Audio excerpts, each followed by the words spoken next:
Chers citoyens, salut. Je suis l'homme de la voix du sage.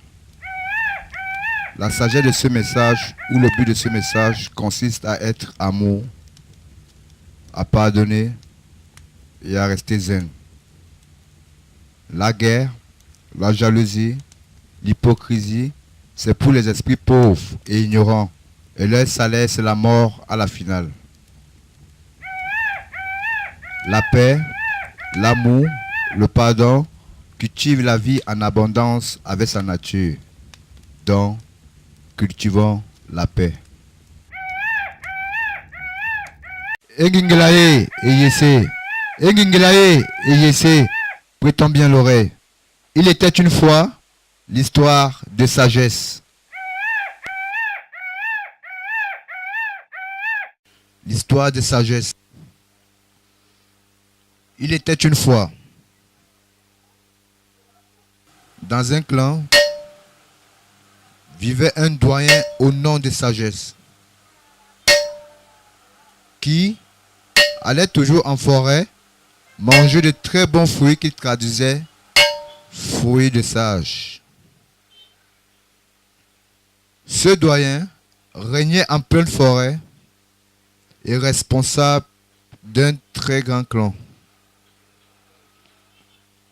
Un beau jour, dans ses balades entre sages hors du clan, ils allaient très loin de là à la récolte de la nature donnée.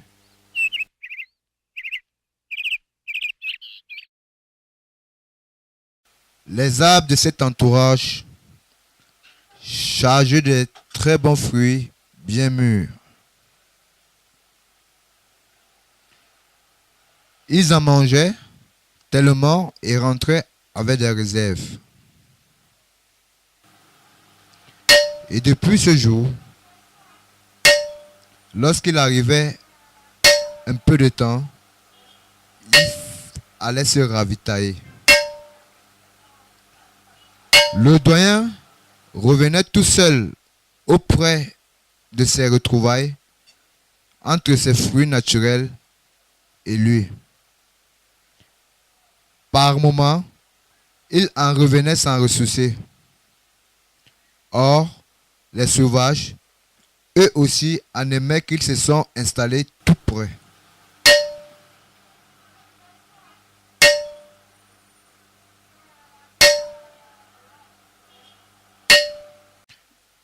Un matin,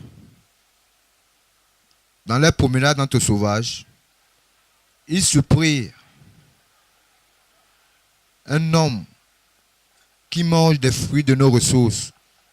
S'écriant l'un, qui mange les fruits de nos ressources? Le chef des sauvages grondait le doyen sage.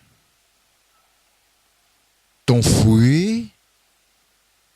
Répondait calmement le doyen sage. En vrai, il n'est de personne. À ces mots, les sauvages et leurs chefs attaquaient le libre doyen sage. Ils le mettaient en morceaux. Des os de ses jambes, ils faisaient des bâtons de tam-tam. Des os de ses bras, ils faisaient des bouts de lance de différentes formes. De sa tête, enfin, il représentait une boule d'ornement.